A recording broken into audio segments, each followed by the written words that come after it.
The origins of Sangha essentially happened soon after the Buddha's enlightenment underneath the Bodhi tree. It was 7 weeks after the enlightenment, and the Buddha set out on the journey to Isipatana, just outside of Benares, where his companions, the former companions, the 5 ascetics, were residing. There he delivered the first sermon, well known as the Dhamma-inspired Sutta, the discourse on the wheel of truth, or the setting in motion of the Dhamma.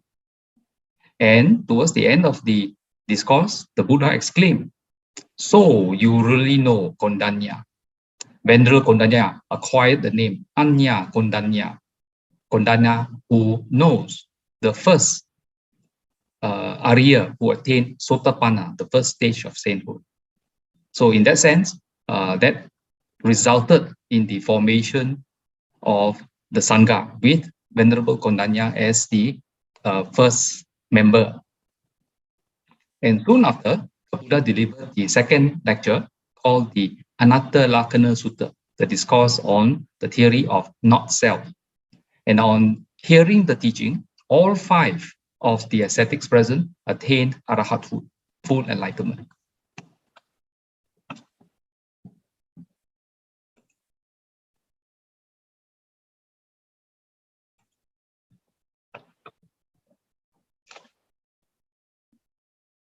Brother Danny, is there a problem with my video? Yes. I think the your image just looks still. I think there's a problem with my what I call my auxiliary camera, but you can still see me. Never mind. But you can see my slides. Yes, yes. Then I'll continue. Yes. Otherwise, I have to get out and come in again. A bit of interruption. Yeah, no worries. The slides are all perfect. Yeah. Okay, I'll continue. So, and thus they became, by virtue of the utter elimination of all defilements, the first and foremost Arya Sangha. Arya being noble and fully enlightened. So who were the origin of the noble order of the Buddha. So this was at Isipatana, the deer park, where you actually can go there today and still see some deers walking around. And soon after the enlightenment of the first 5 ascetics, the Buddha, in the vicinity of Isipatana, he came across various groups of candidates, and having taught the Dhamma, soon there were the first 60 arahats, 60 and fully enlightened disciples of the Buddha. And in this artistic rendition, the Buddha is seen here sending off, dispatching the various monastics to different directions. The Buddha encouraged them to share the Dhamma for all, for the benefit of everyone they came across. And thus began the missionary efforts, the converted missionary efforts of the Sangha. The Buddha himself at this particular juncture mentioned that he will journey to a place called Uruvela, where he will meet up with some well-known religious teachers who had large groups of disciples. And even after that, he managed to convince them, and they became the disciples of the Buddha. And at the end of that particular session, he already had 1,003 disciples, not counting in the first 60 he had already sent off in different directions.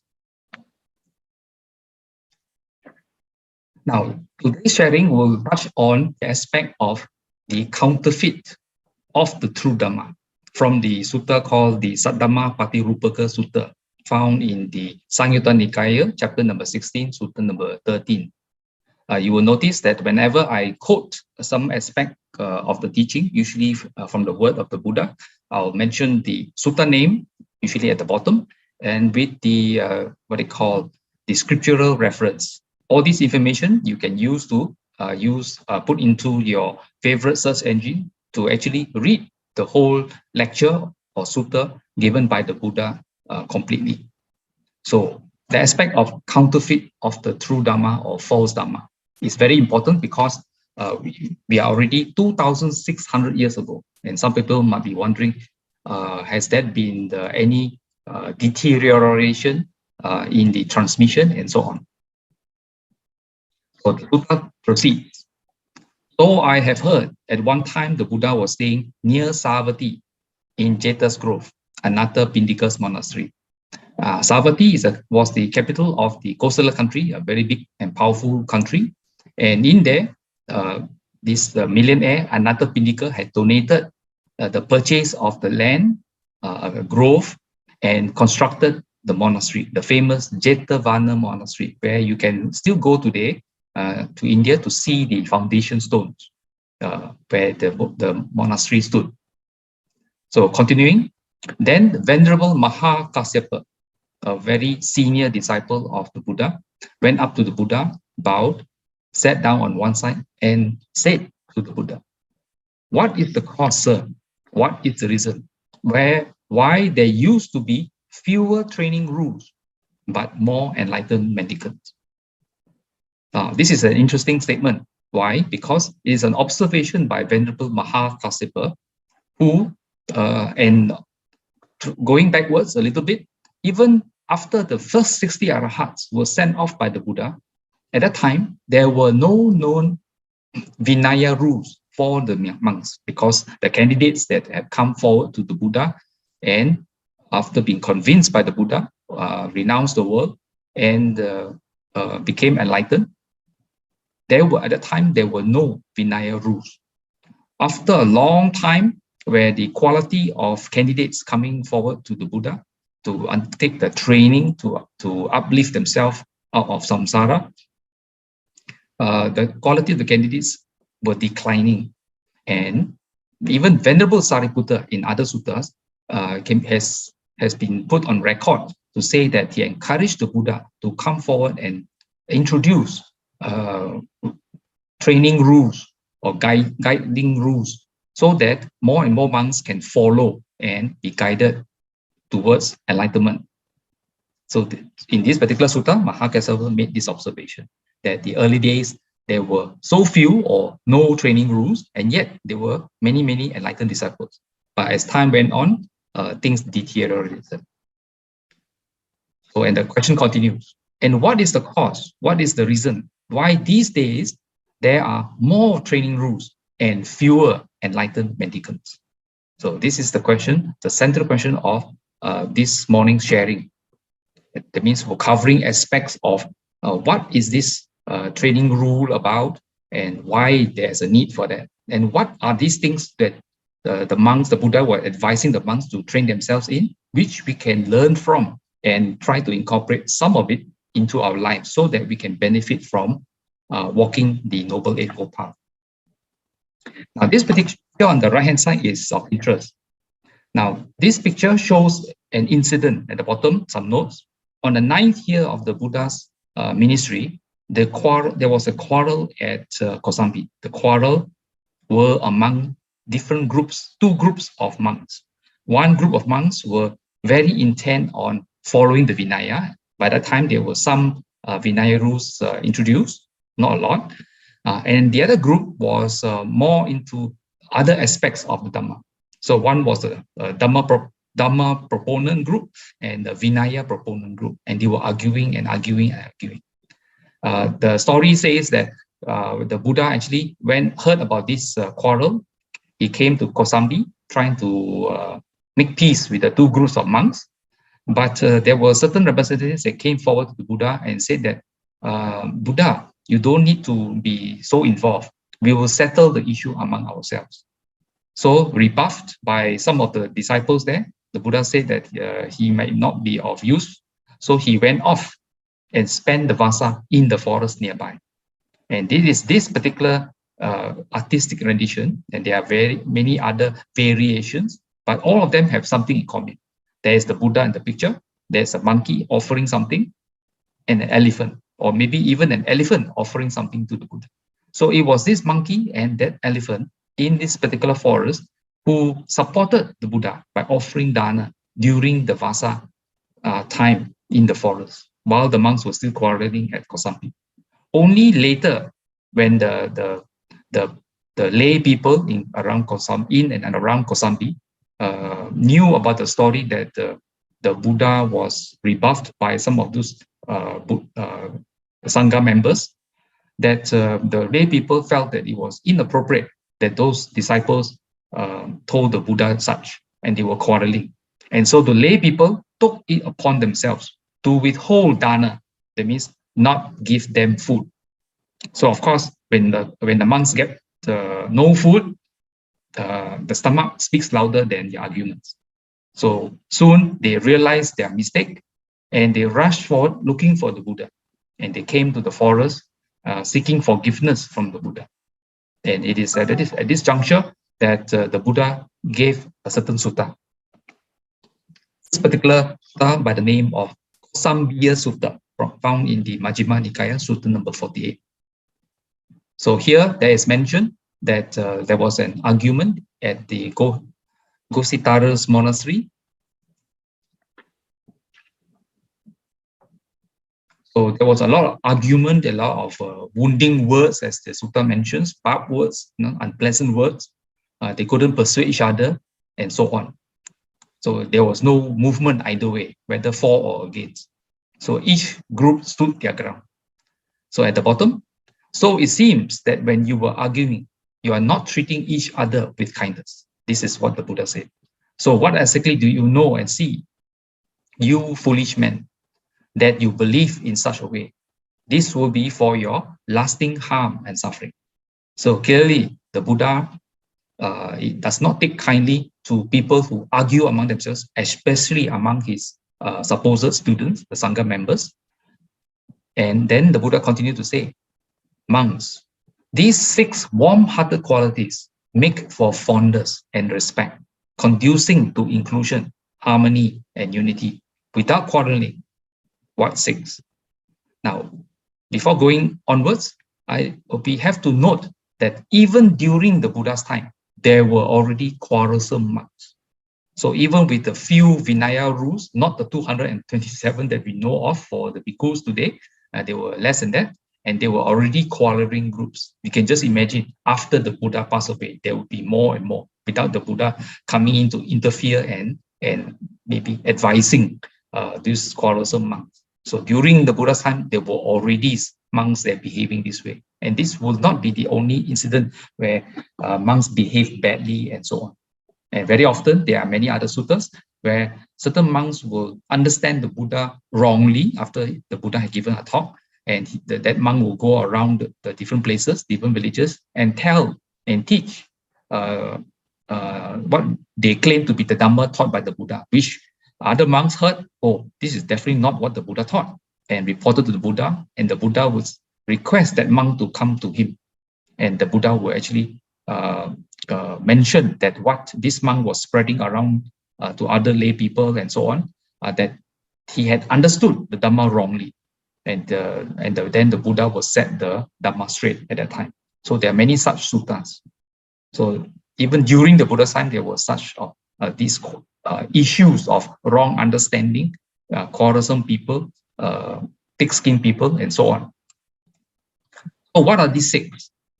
Firstly, a monk consistently treats their spiritual companions with bodily kindness.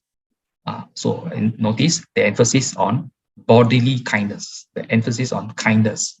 So spiritual companions, they are fellow monks. So both in public and in private. This is a feature in many other suttas also. You will find that the Buddha will advise monastic members to not just in front of other people treat their fellow monks with kindness, but in private also. That means all the time they should have this way of behavior in their minds and in their behavior. So this warm-hearted quality makes for fondness and respect, conducing to inclusion, harmony, and unity without quarreling. So similarly, Buddha mentioned that monastic community members should treat each other with verbal kindness and mental kindness. That means even in their thoughts, both in public and in private. So a monk shares without reservation any material possessions they have gained by legitimate means. Even the food placed in the alms bowl, use them in common. So a monk who goes on Pintacara, collects food, he comes back to the monastery, he should share it with other monks. And of course, where in certain monasteries, where there are cases where there are certain monks who are not well, who are ill, who may be aged, who are not able to go on Pindachara, that the younger monks who are able to go on for alms round, they come back and they share the food with all the other monks.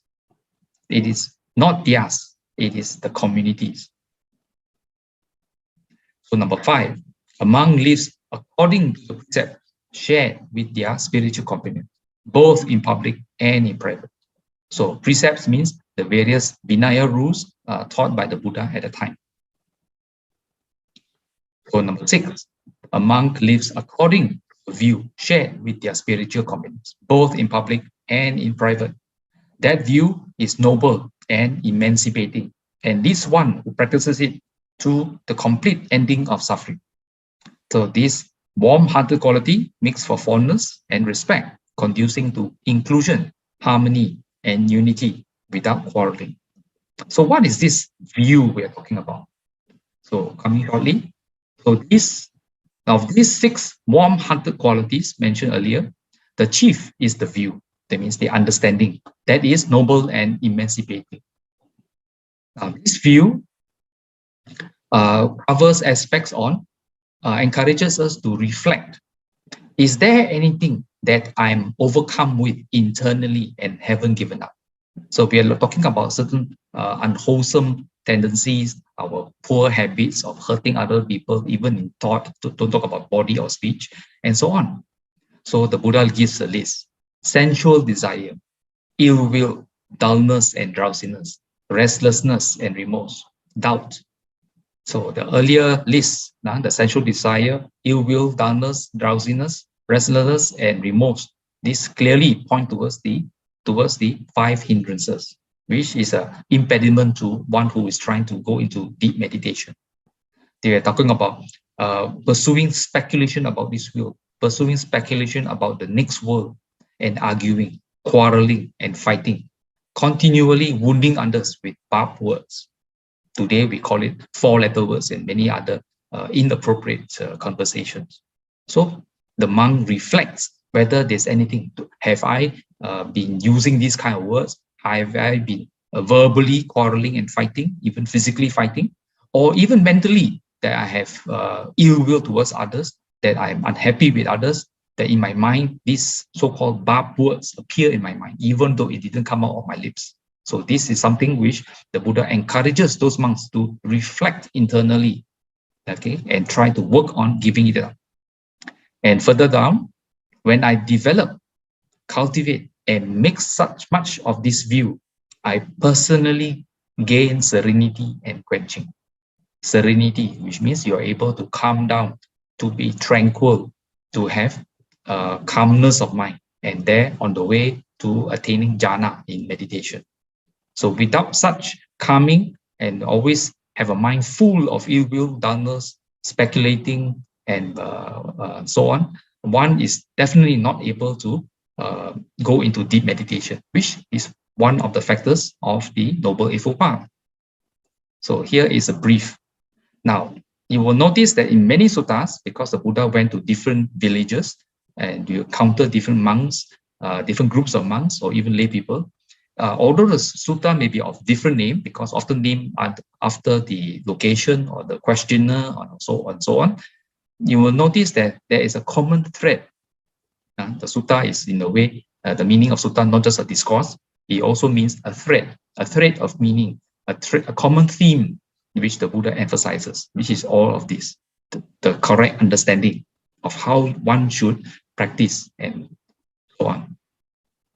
Moving on, that's how it is, Kasyapa, answering Venerable Kasyapa. When sentient beings are in decline and the true teaching is disappearing, there are more training rules and fewer enlightened mendicants. Here I emphasize again, this is while the Buddha was still teaching in northern India, and that the true teaching was already disappearing. So the true teaching doesn't disappear as long as the counterfeit of the true teaching hasn't appeared in the world. But when the counterfeit of the true teaching appears in the world, then the true teaching disappears. Examples of appearing of the counterfeit of true teaching are the posters on the right-hand side. Things where people like to create beautiful posters, supposedly quoting the Buddha, because Buddha is mentioned in the quote, or at the end of the quote, they say it's from the Buddha. But when you try to check out the Tipitaka, which records what the Buddha said, you can't find it anywhere. Okay, so that's why the stamp called FAKE, fake, appears. These are fake Buddha quotes. These are not from the Buddha's lips. We are not saying those words mentioned there, whether with the Buddha's name or without, are not wise. We're not saying that. We are just saying, we are saying it is a fake because it didn't come from the Buddha's lips, as recorded in the Buddhist scriptures, in the Tipitaka.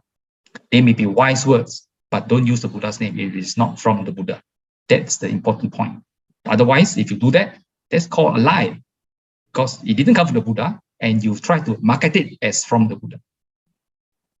The bottom picture clearly shows some what they call political parties try to take advantage of certain quotations and try to wish the Buddhists happy result too.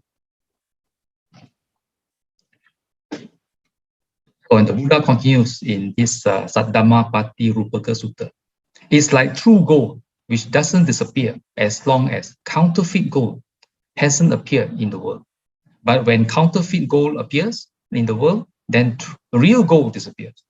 In the same way, the true teaching doesn't disappear as long as the counterfeit of the true teaching hasn't appeared in the world. But when the counterfeit of the true teaching appears in the world, then the true teaching disappears. So here are two contrasting posters. Okay, not just mentioning a quote from the Buddha, it tells you where it came from with the references for you to verify. You don't have to believe whether this quote actually came from the thing, but it gives you the reference, the sutta name or the Dhammapada or whatever book or record it came from, and the reference numbers, which you can verify yourself by keying in the sutta name and the reference numbers into your search engine, and you can get a chance to actually read the whole sutta in total. Okay, so it is important for me. Any poster that comes out and claims to be from the Buddha and doesn't mention the source, for me, my first thought is they are guilty of being fake. Why? Why are they so reluctant to tell you the source and just say it is from the Buddha? Is that something they want to hide? So I will, but of course, over time, I may go and try to verify them, whether this is actually from the Buddha or not. But by default, majority of the posters will appear in our social media, in Facebook, in websites, even in books, in your WhatsApp, and other social media platform. Most of them just mention the Buddha or Gautama the Buddha. They don't seem to dare to show the source. And the Buddha continues in this sutta. It's not the elements of earth, water, fire, or air that make the true Dhamma disappear. Rather, it's the foolish people who appear right here that make the true Dhamma disappear. The true teaching doesn't disappear like a ship that sinks all at once. So obviously, there are many fake Buddha quotes around us today in the 21st century and spreading even faster because of the speed of social media. And some people say, well, those quotes are wise, as I mentioned earlier. Why can't we mention that? I'm not saying that you cannot mention those quotes, but don't ascribe it to the Buddha. It is not from the Buddha. You can't even quote the source. And the Buddha had something to say about it, about misrepresenting the Buddha. So in the Abhasita Sutta, Bhasita is speech. Abhasita is in a way pointing to wrong speech. Here the Buddha says, monks, these two misrepresent the Buddha. What two? One who explains what is not spoken by the Buddha as spoken by him, and one who explains what was spoken by the Buddha as not spoken by him. These two misrepresent the Buddha. And these two don't misrepresent the Buddha. What two? one who explained what was not spoken by the Buddha as not spoken by him, and one who explains what was spoken by the Buddha as spoken by him. These two do not or don't misrepresent the realized one. So clearly, the Buddha has something to say about wrong speech, saying things which do not come from the Buddha's lips. So continuing, that particular Saddhamma Patirupaka Sutta, there are 5 detrimental things that lead to the decline and disappearance of the true teaching. What 5? It's when monks, nuns, laymen, and laywomen lack respect and reverence for the teacher. In this case, of course, is the Buddha, the teaching, the Dhamma, the Sangha, the training, and concentration. Concentration means the meditation aspects. These 5 detrimental things lead to the decline and disappearance of the true teaching. Now, coming back to the center paragraph, it says, it's when monks, nuns, laymen, and laywomen. Now, these 4 groups, the monks, the nuns, laymen, and laywomen, these are known as the 4 assemblies, okay, Jatu Parisa. We should not call them the Sangha. Why? Because laymen and laywomen are involved. Monks and nuns form the Sangha, the Bhikkhu Sangha and the Bhikkhuni Sangha. Laymen are the Upasaka, laywomen, Upasika. So all 4 of these, monks, nuns, laymen, and laywomen, in Pali are called the Jatu Parisa. Jatu meaning 4, the 4 assemblies. They should not be called the 4 Sanghas. Okay, that is wrong designation. The word Sangha is definitely reserved for monastics. So in this case, when they lack respect and reverence for the teacher, the teaching, and the Sangha, and continuing the training and meditation aspects. Now, the following slides, in fact, the rest of this Dhamma sharing, will talk about all these 5 aspects, quoting from the Buddha words in other sutta. And of course, the Buddha's style of teaching will be, 1, he gives you a list of negatives we should avoid, and in the next section, he will give you the positives. So there are these 5 things that lead to continuation, persistence, and enduring of the true teaching. What 5? Is when monks, nuns, laymen, and laywomen maintain respect and reverence for the teacher, the teaching, the Sangha, the training, the concentration or meditation. So these 5 things lead to the continuation, persistence, and enduring of the true teaching. Now, what do you mean by the respect and reverence? Respect and reverence only comes about when there is confidence or faith or conviction. Basically, saddha. Saddha, often people use the word faith, but personally, I do not like to use the word faith because it has other connotations. So I prefer the sutta translators' use of the word conviction or confidence, because conviction and confidence requires that you prove it, you understand what's going on, and you verify it. Then only you can have confidence. So, what do you mean by confidence in the teacher? Well, we have recited it earlier this morning. Okay, one who is roused to practice is one of conviction or one of confidence, not without conviction. So there is a case where you recollect the Tathagata, recollect the teacher. Now notice the Pali word on the left, which I underline, Tathagatang Anusareyasi. Now, Anu is to do with reflection. Now, reflecting the qualities of the Tathagata, not mere recitation, but reflecting. So to reflect means you must be familiar with each and every one of these 9 qualities of the Buddha. To reflect, to know and understand more about these 9 qualities, each of these words like Bhagava, Samma Sambuddho, Vicharana, Sugato, Lokavidu, and so on, all have their own individual meanings. And there are various other suttas that actually explain and expand on what they mean. So when we recollect the 9 virtues or qualities of the Buddha, when we mention the word Bhagava, immediately our minds, with our prior understanding, will quickly go over what we understood by the meaning of the word Bhagava, the Blessed One. What do you mean by Blessed One?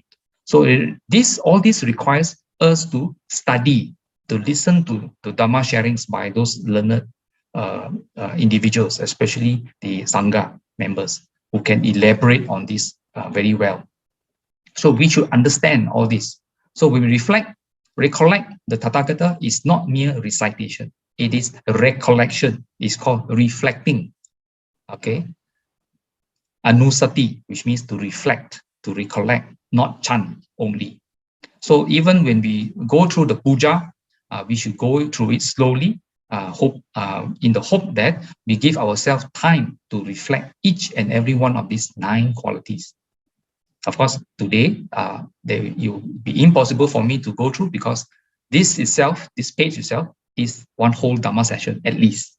Okay, so it is only appropriate. I'm sure other speakers previously invited have already shared on this. And moving on, okay, maintaining respect and so on for the Dhamma. The one who is roused to practice is one of conviction, not without conviction. Furthermore, there is a case where you recollect or reflect on the Dhamma, the qualities of the Dhamma, that the Dhamma is well expounded by the Blessed One. Sanditiko, to be seen here and now. Akaliko, timeless. Ehipasiko, inviting verification.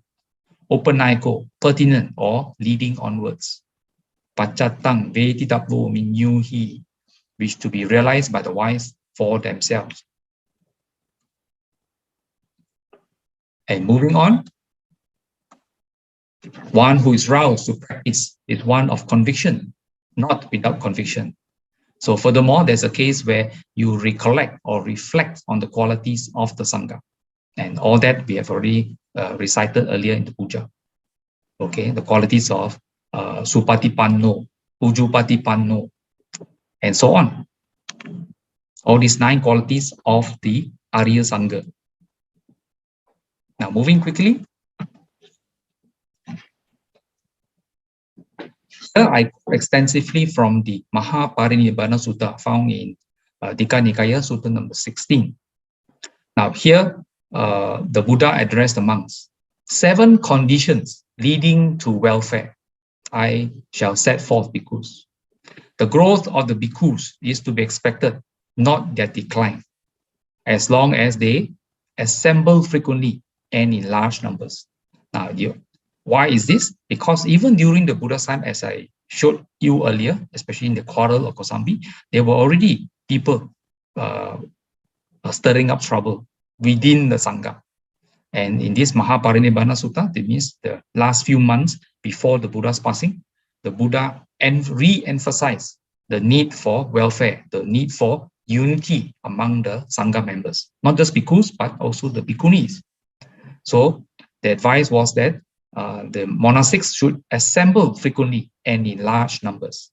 They should meet and disperse peacefully and attend to the affairs of the Sangha in concord. Okay.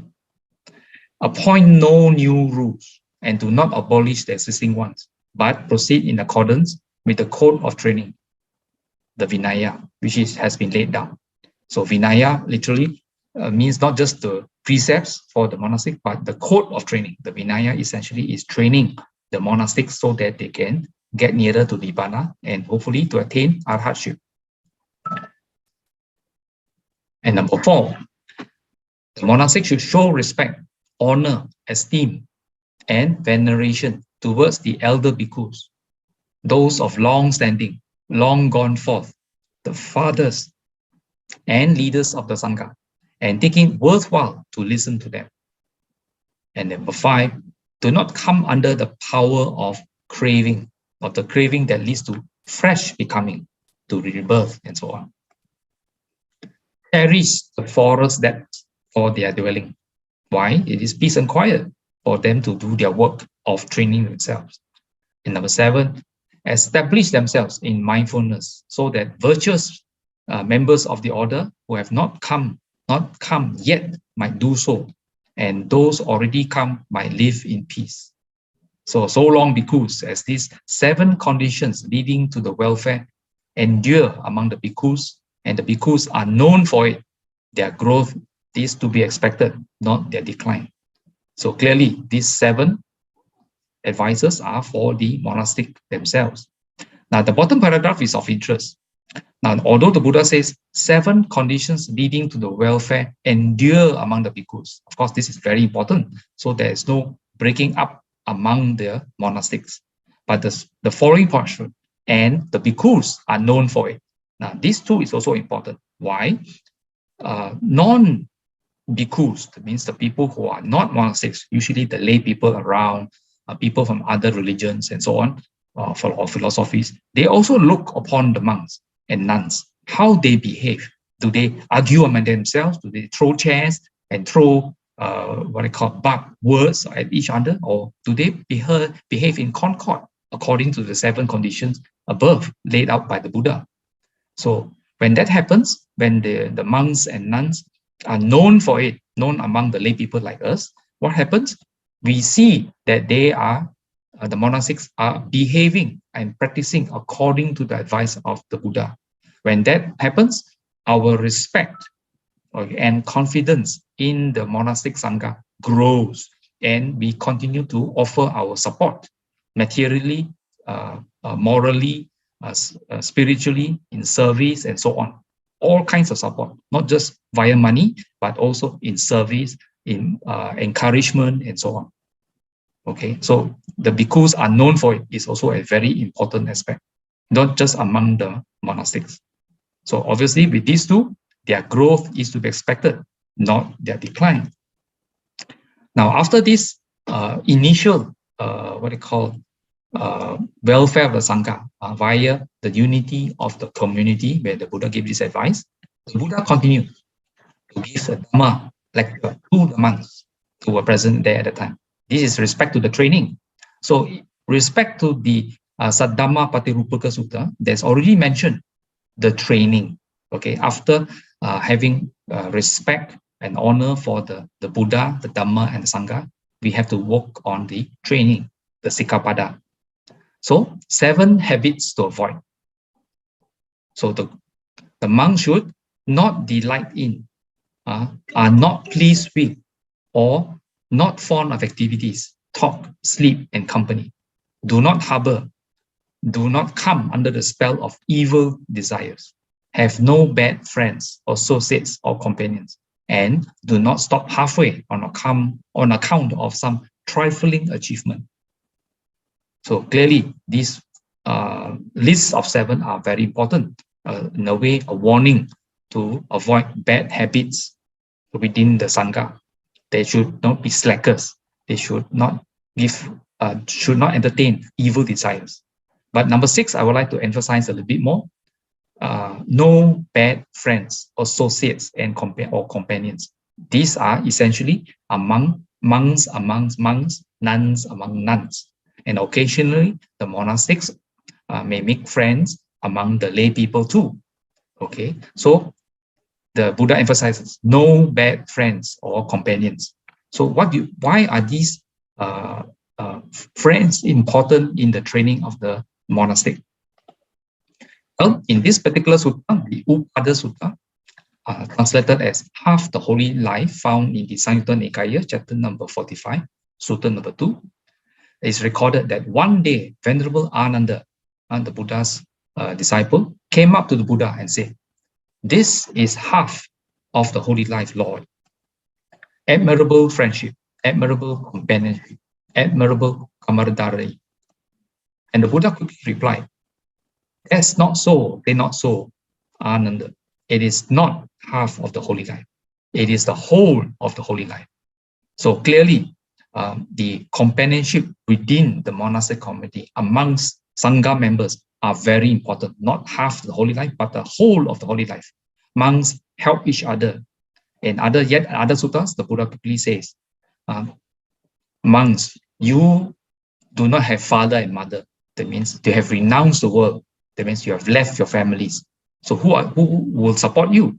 It is the fellow companions in the holy life. And therefore, if you are ill, there are other monks who will assist you if you need help. If you have no understanding, or you have some questions about Dhamma and the Buddha is not around, that is especially during the Buddha's time, then monks, junior monks, or monks with doubts or questions can approach the elders in the Sangha with their questions. And the elders in the Sangha will treat their fellow monks as good friends, good companions, and should advise them accordingly what the Buddha has taught. So it is the whole of the holy life. Even not just understanding of the Dhamma, learning meditation, whether it is Vipassana meditation or Samatha meditation, in other suttas, the Buddha advises that the monks should approach relevant or appropriate senior bhikkhus or bhikkhunis who are experts in those fields, experts in Samatha meditation, to learn from them, to approach yet others who are expert in Vipassana meditation and yet learn from them. Armed with these two skills of Samatha meditation and Vipassana, then the monk is well equipped in terms of meditation techniques and training to proceed further along the Noble Eightfold Path. So the Buddha continues, when the monk has admirable people as friends, companions, and colleagues, he can be expected to develop and pursue the Noble Eightfold Path. And the sutta continues, of course, the Buddha elaborates further. So clearly, good friends are very important. Now, although this advice was given to the monastics, it clearly applies to lay people also. When we associate with not so good people, we learn their bad habits, we acquire them. And even in the Mangala Sutta, the first two advices out of 38 blessings which the Buddha already mentioned, do not associate with fools, but to associate with the wise. So whether for lay people or for monastic community, there is a need for good friends. And it is good friends that encourage you, that support you along your journey on the Noble Eightfold Path towards full liberation. Now, coming back to the Mahaparinibbana Sutta, here the Buddha continues.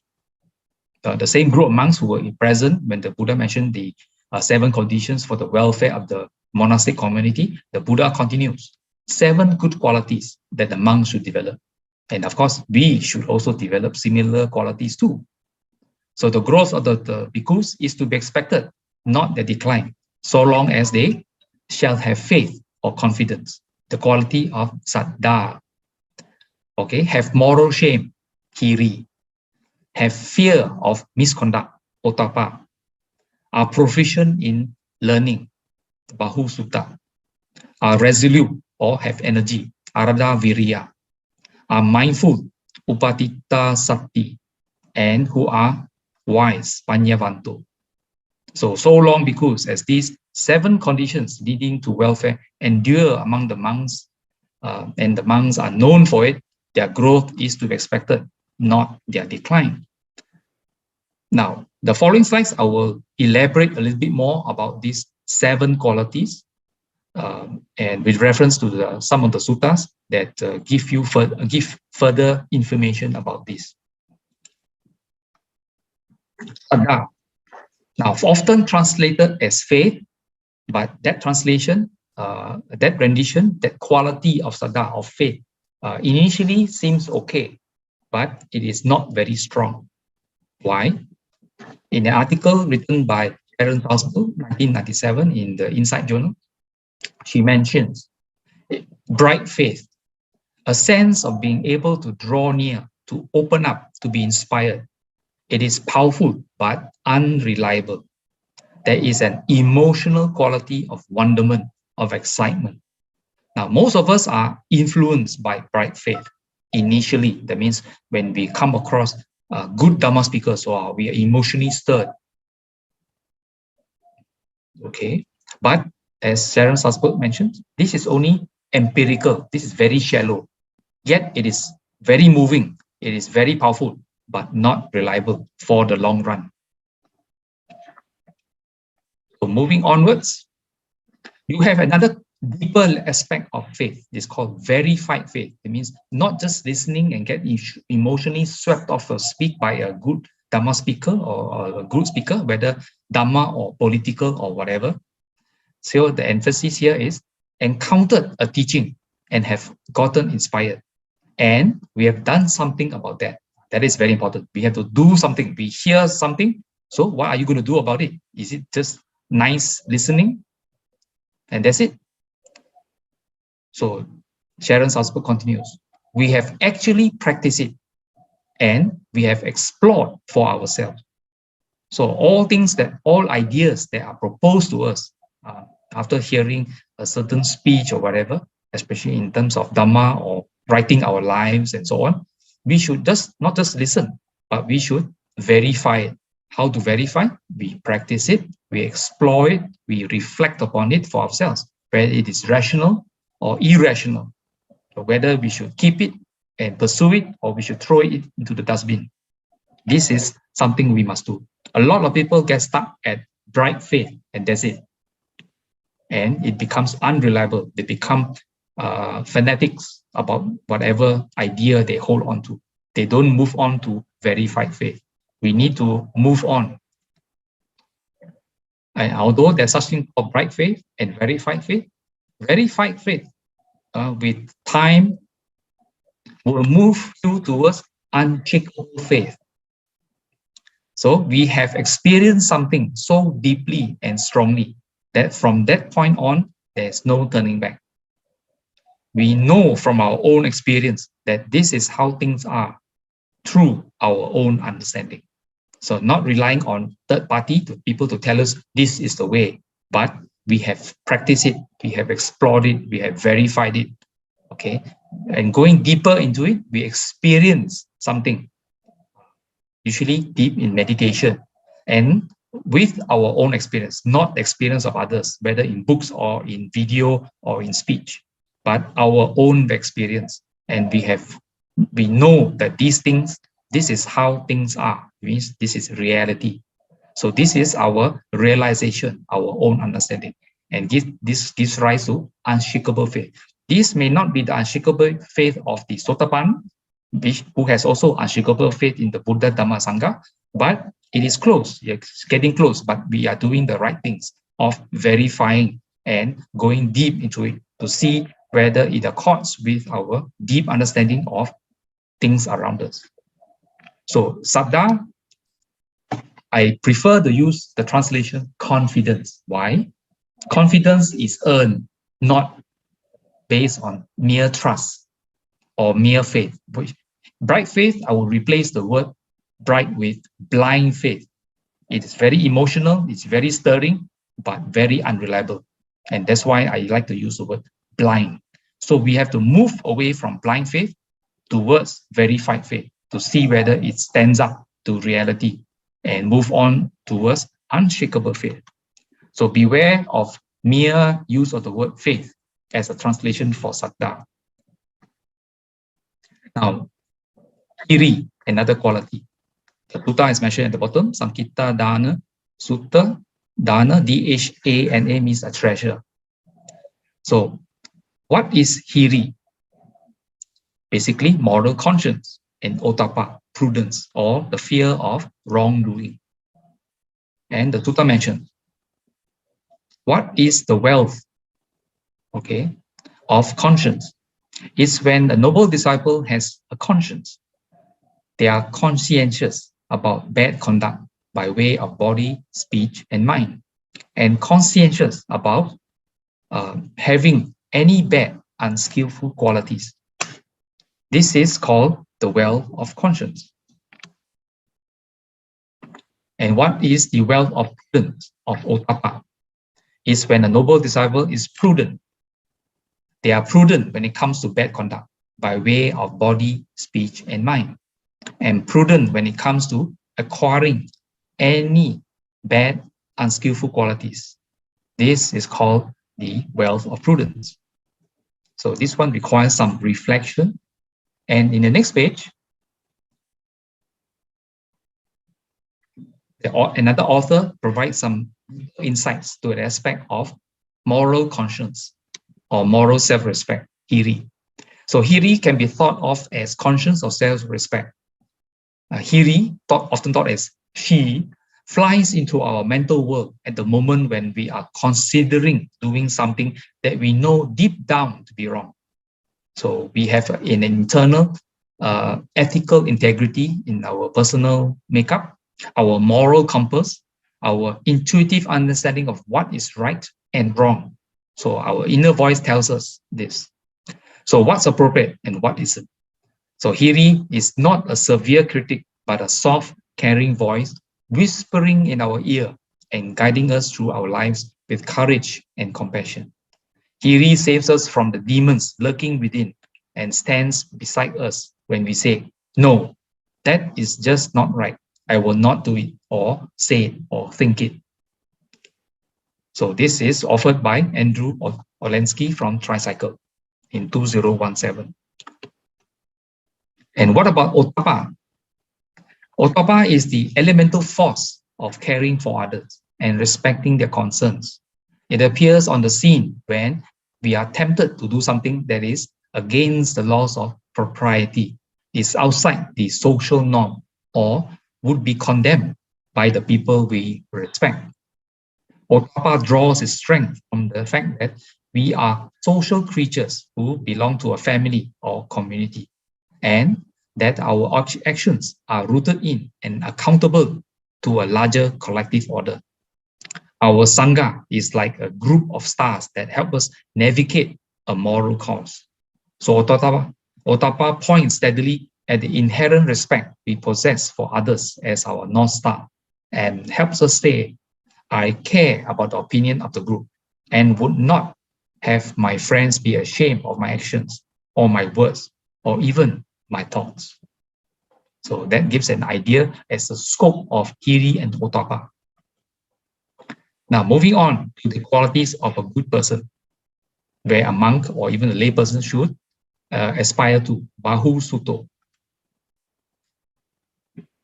Monks, these four people are found in the world. What for?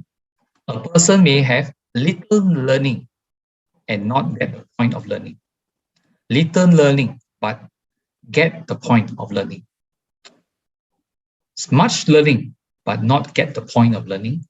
And much learning and get the point of learning. So this is advice is found in the Upper Sutta from the Anguttara Nikaya book of 4. Now moving straight to number 4. Okay. And how has a person learned much and has got the point of learning? It's when a person has learned much of the statements, the songs, the discussions, the verses, inspired exclamations, as given in the Udanas and so on, legends, stories of past lives, jatakas, amazing stories and classification. And with the large amount they have learned, they understand the meaning and the text, and they practice in line with the teaching. That's how a person has learned much and has got the point of learning. So just to know, you need to get the point of learning. And notice the bottom portion, not only the large amount they have learned, they understand. So understanding is an important aspect of learning. Okay. Now we do not want to have mere chanters without knowing the meaning of those words. We have to know the meaning, and then we have to move forward and understand the meaning and the text. And after that, they need to practice in line with the teaching. So the emphasis is on learning, understanding the meaning, and then the practice. This is what Bahu Sutta is pointing at. So a wise disciple of the Buddha who has learned and has memorized the teachings and so on, even the gods praise them, and by Brahma too, they are praised. So the Buddha concludes. What about being energetic? or another translation, arouse persistence, arada virio. Virio, most who are familiar would know it as persistence or being energetic in doing something. For monks, there are these 4 right efforts. What for? A monk generates enthusiasm, tries, makes an effort, exerts the mind, and strives so that bad, unskillful qualities don't arise. They generate enthusiasm, try, and make an effort, exert the mind, and strive so that bad, unskillful qualities that have arisen are given up. They generate enthusiasm, try, make an effort, exert the mind, and strive so that skillful qualities arise. They generate enthusiasm, try, and make an effort, exert the mind, and strive so that skillful qualities that have arisen remain, are not lost, but increase, mature, and are fulfilled by development. Okay, so these are the 4 stages. And this is clearly what I call the aspect of right effort on the Noble Eightfold Path. And this is found in Padana Sutta. What about mindfulness? Now, in the Sati Sutta, found in the Samyutta Nikaya, chapter 47, at Savatthi, monks, a monk should live mindful and aware. Notice the 2 different terms, being mindful, being sati, and aware, sampajano. This is my instruction to you. And how is a mendicant or monk mindful? It's when a monk meditates by observing an aspect of the body, keen, aware, mindful, rid of desire and aversion for the world. They meditate observing an aspect of feelings, of mind, of phenomena, keen, aware, and mindful, rid of desire and aversion for the world. That's how a mendicant is mindful. And how is a monk aware? It's when a monk knows feelings as they arise, as they remain, as they go away. They know thoughts as they arise, as they remain, as they go away. They know perceptions as they arise, they remain, as they go away. That's how a monk is aware. A monk should live mindful and aware. This is my instruction to you. So clearly, a lot of people talk about, oh, we should be mindful, but they forgot about the other aspect. We need to be aware too. So it's sati sampajano. So this is the aspect of mindfulness and awareness that we need to cultivate within ourselves. And what about Panyavati? So in the sutta, Panyava Sutta, the Buddha says, Sir, they speak of a person who is wise, not an idiot. How is a person who is wise? No idiot defined. Monk. They are called wise, no idiot, because they have developed and cultivated the 7 awakening factors. Okay, the 7 awakening factors, Satta Bhujanga. What 7? The awakening factors of mindfulness, of sati, investigation of principle, Dhamma Vichaya, of energy, Viriya, of rapture, Piti, tranquility, Pasadi, immersion, Samadhi, equanimity, Upekkha. So they are called wise, no idiot, because they have developed and cultivated these 7 awakening factors. So this was the Buddha's advice to the monks, so that they have set these 7 good qualities, which we can take for our cultivation too. Now, moving away, coming back to the Mahaparinibbana Sutta. And the Buddha continues after talking about the 7 good qualities the monks should develop. The Buddha goes on and emphasizes the 7 factors of enlightenment, which the previous page already mentioned, that of mindfulness, investigation into phenomena, energy, bliss or tranquility, concentration or meditation, and equanimity. So this is clearly important for development. And moving on, the Buddha mentions 7 perceptions to cultivate. That we should cultivate the perception of impermanence, egolessness, the body's impurity, the body's wretchedness, of relinquishment, of dispassion, of cessation. So these are further along the cultivation aspects. And there are these 6 conditions to be remembered. So earlier there were many 7, 7, 7s. Now there are 6 conditions to be remembered. Then the monks should to attend on each other with loving kindness in deed, both openly and in private.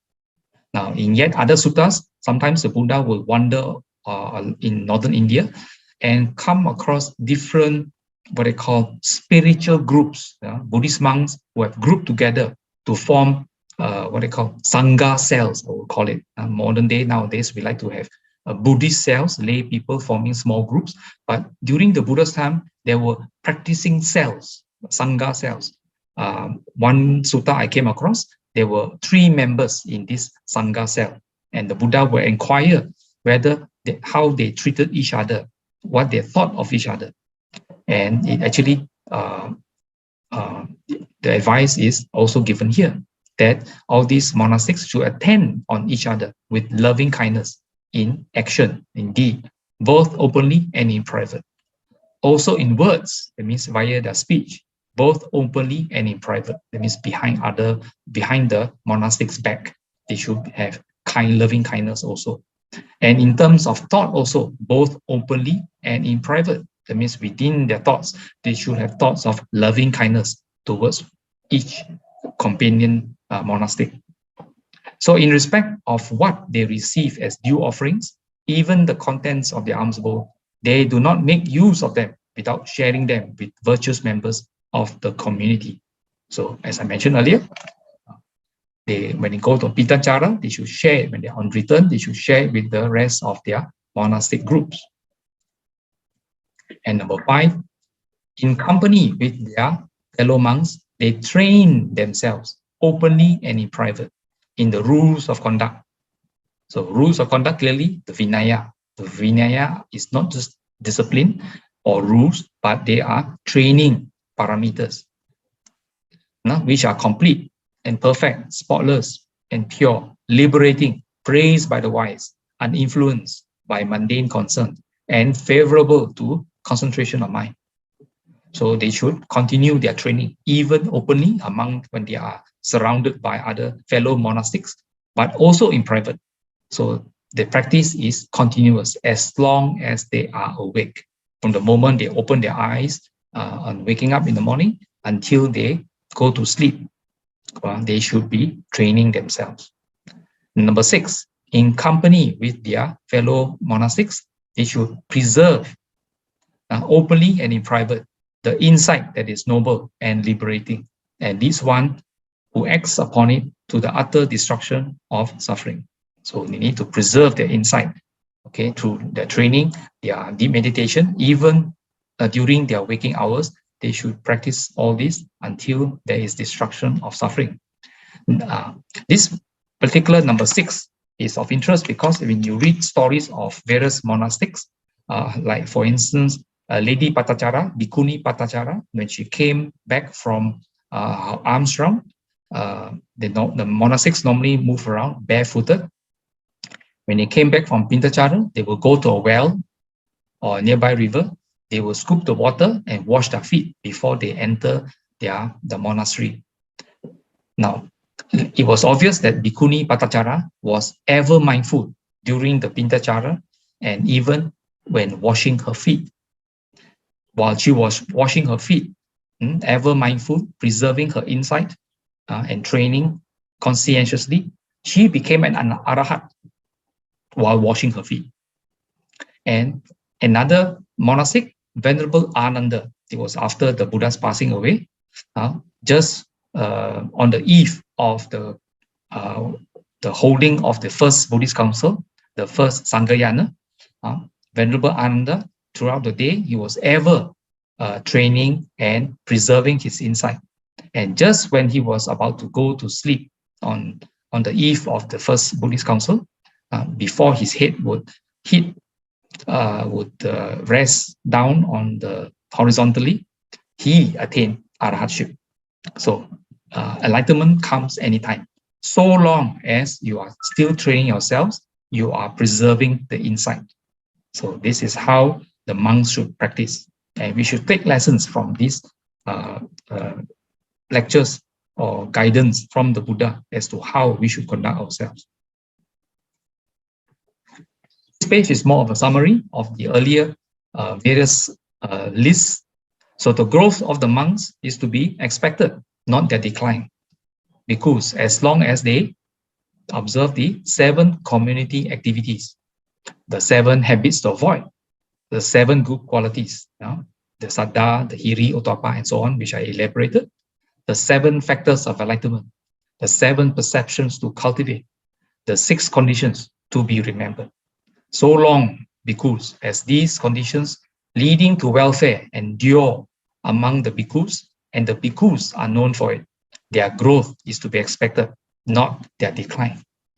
So clearly, in this Mahaparinibbana Sutta, the Buddha has given clear guidance with respect to the conditions mentioned, the list of conditions mentioned in the Saddhamma Patirupaka Sutta, that we should have respect for and confidence in the Buddha, Dhamma, Sangha, what they call the training, elaborated here in the Mahaparinibbana Sutta, as well as in the meditation, which also listed here.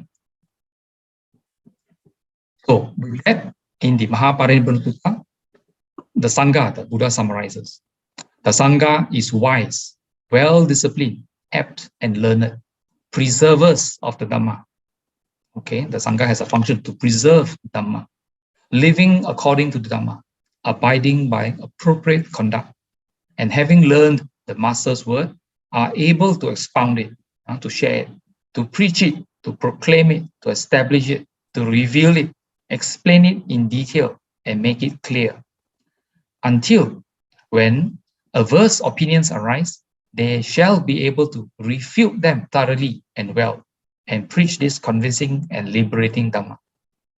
So the bottom portion in yellow, which I underlined, able to refute thoroughly and well. Well, this clearly tells you that Buddhists should not just keep quiet when people talk nonsense about Buddhism, especially. We should be able to refute them thoroughly and well. Okay, not just about fake quotes that misrepresent the Buddha, but we should be able to refute them and take actions that re-establish the Dhamma. So in the end, back to this picture where the Buddha sent out the first 60 arahats in the early days of his Dhammatutta. The Buddha mentioned, go monks on tour for the benefit of the common folk, for the happiness of the common folk, out of compassion for the world, for the welfare, the benefit and happiness of gods and human beings. And that's why the monastics go and preach, because they have compassion for the world, because they too have been suffering. And the preaching is for our benefit, for our happiness, for our welfare. That is the purpose of Dhammatutta in the first place. In the following session, in its part 2, we'll be talking more about the contribution of the Sangha. This picture describes the third Buddhist council, the artistic rendition, where the king seated slightly on the right is that of King Asoka. So in the end, Cirang Titatu Saddhamma, may the good doctrine long endure, okay, by our practice, by our study, our practice, and our realization. In my closing, Anumodana, okay, benediction.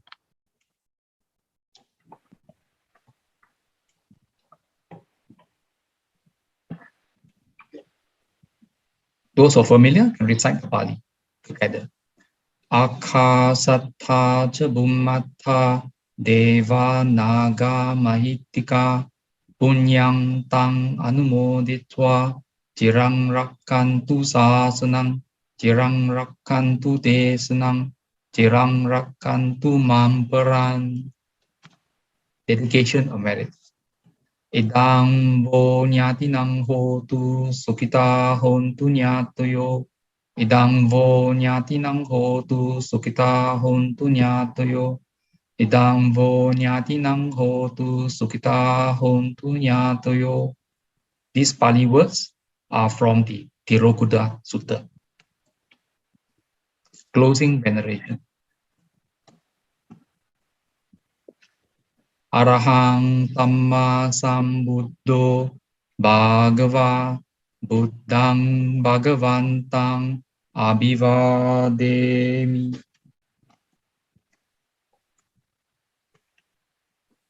Swakato Bhagavata Dhammo Dhammang Namasami.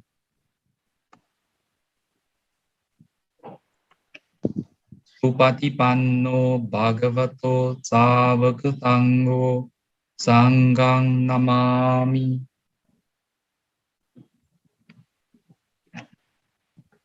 Sabbe Satta Sukhi Hontu. May all beings be happy, and may the good doctrine long endure. That's the end of my sharing this morning. Back to the MC. Yeah, thank you, Brother Ananda, for this very interesting Dhamma talk. I must say it's a very well-researched Dhamma talk, but I think for us, lay Buddhists, we may have to listen to it again and again to really have a better understanding and a deeper appreciation of its content. Anyway, I think maybe if there's any question and answers at this point, we may like to address it to you. Let me check if there are any comments or any thoughts. Sorry.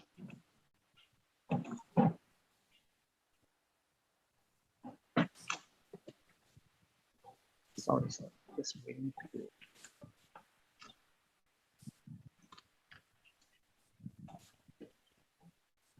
Accidentally got out of the chat. Let me see.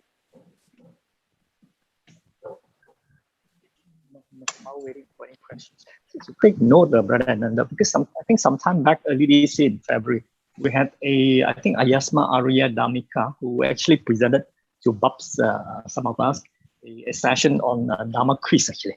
And his Dhamma quiz has got a lot of these, like the one you put in the quotes, the wise quotes, may not be from the Buddha, but actually he presented it and let all the lay Buddhists think about it and present their thoughts, right, false or not, and then he answered the whole thing. So it actually addresses quite a lot of these. And I think in social media these days, there are a lot like that. So it's very good that you bring up that subject. I think there's one question from Gina. Let me look at this question. Sorry. Chat. Yeah. Okay.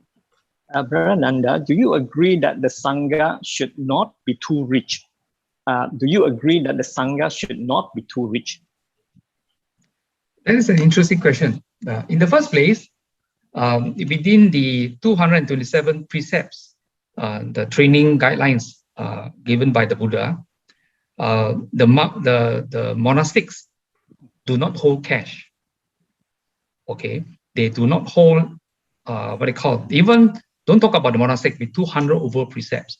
When we observe the 8 precepts going on to the 10 precepts, we are talking about renouncing gold and silver, as mentioned in the precepts. So we should avoid, because gold and silver, of course, is a currency used in those days. Today is called our credit card, our cash, and so on. Various instruments of monetary exchange.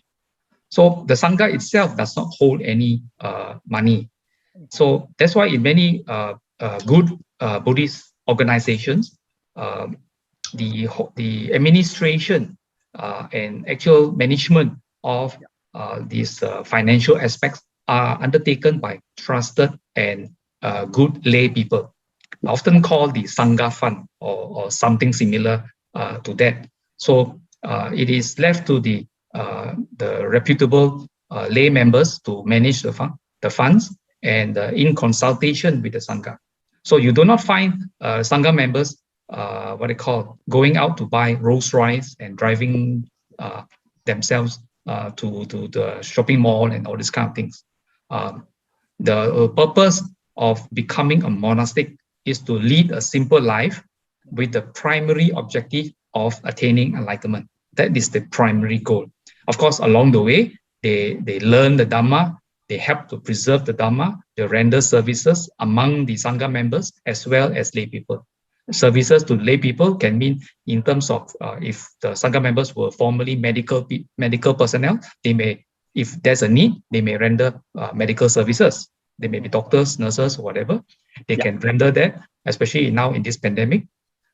They can also, but they have to be ever mindful that that is not their primary goal. Their primary goal is to, uplift themselves, following the Vinaya. The Vinaya, the 227 precepts, have been designed by the Buddha such that when you follow it well, it leads you step by step towards Nibbana. And when the monastic gains any one of the 4 stages of enlightenment, it is to the benefit of the lay community, because they become an example of how that it can be done, And when the lay people come forward to these monastics and ask questions, the monastics can give very, not just academic answers, but from their personal experience of having gained the stages of enlightenment. That becomes very, very wise. And they offer themselves as incomparable field of merit. Okay, why? They are worthy, they are Aryas, even though they are Sotapans, but they are Aryas nevertheless. And when lay people,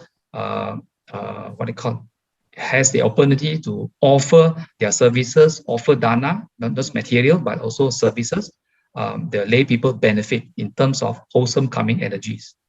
So 2 ways, material benefits, karmic benefits, by example, also it benefits the lay people. So, there's no aspect of the Sangha being rich in the sense of material rich, but the Sangha is rich in terms of virtues.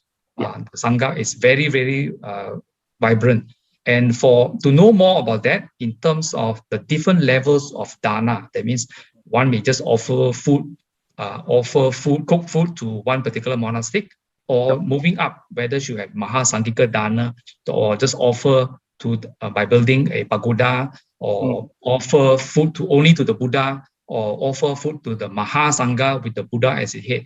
All this is elaborated in the sutta called the Velama Sutta, where the Buddha himself mentions the relative importance. And all this dana pales by comparison, the amount of merits you can gain when you actually even take and conscientiously practice the 5 precepts. By practicing the 5 precepts conscientiously, the amount of merits generated is even higher than offering dana to the Mahasangha with the Buddha at its head. This is mentioned in the Velama Sutta. So, in fact, clearly the take-home message, at least I got from the Velama Sutta, is that not just offering dana is good for us, but practice, conscientious practice, and going to deep meditation, we take care of ourselves. Okay, thank you very much. Okay, I think there's another question. Okay, this one is, how should lay people conduct? How should lay people conduct? They observe any misalignment. I think what he said is, perhaps we observe any misalignment with the Sangha. How should we conduct ourselves or bring it forward to the Sangha? Well, the lay persons should be familiar with aspects of monastic, so that we will understand, so that we can understand why, for instance, women folk should not be in a room with a monastic only. Okay, now the monastic should not be alone with a woman. Why? This is mentioned in the monastic rules, partly because not just to say that there's a concern that maybe the monastic might take advantage of the lady, but it's also a matter of social norms. The monastic may be behaving properly, but people's tongue will start talking. Oh, there was this lady in the room with the monastic alone. Although the monastic didn't do anything and the lady behaved properly, but rumors will will be going around to the detriment of the reputation of Sangha members. Sure. And that's why this rule has come up. So for us to behave properly towards Sangha members, we should understand the Buddhist principles and some of these monastic precautions that help them for the monastic to practice, as well as to preserve the reputation of the monastic themselves. So familiarity is important. Sure. Okay, well said. I think there's another question that came up. All right. Why are they Sendirian Berhad? Meaning, I think companies set up with Sendirian Berhad set up to collect funds for Sangha. What is it? Why is it not an NGO?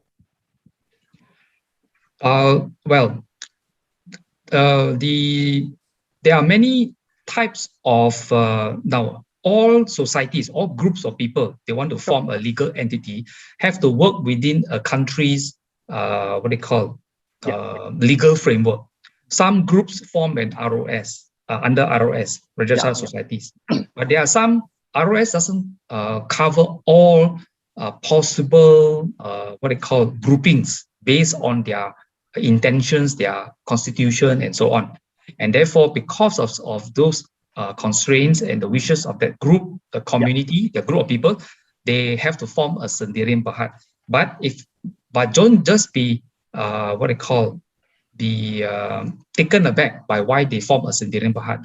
We should look at the constitution, the ground rules that allow this Sendirian Berhad to operate. You may be surprised to find that the ground rules are very, very strict, very much like the societies formed under the ROS also, very Buddhistic also. Okay, so there are certain conditions, certain things you can do, certain things you cannot do if you are under ROS, but certain things you can do under a Sendirian Berhad. So these are some of the aspects where groups of people may want to do certain Dhamma tutor work, and certain aspects are not able to do under different kinds of legality under a government. Yeah. Okay, thank you very much. I think there's one more question coming up. Let me see. Question from YouTube, from Sam. One of these slides described the difference between mindfulness and awareness. Do you mind to elaborate on that? The difference between mindfulness and awareness. And events? A slide that shows the difference between mindfulness and awareness.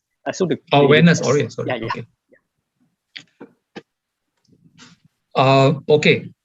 Actually, it's beyond the scope of this morning's talk. That question should be directed to the meditation, when the whole talk is about meditation or about practice.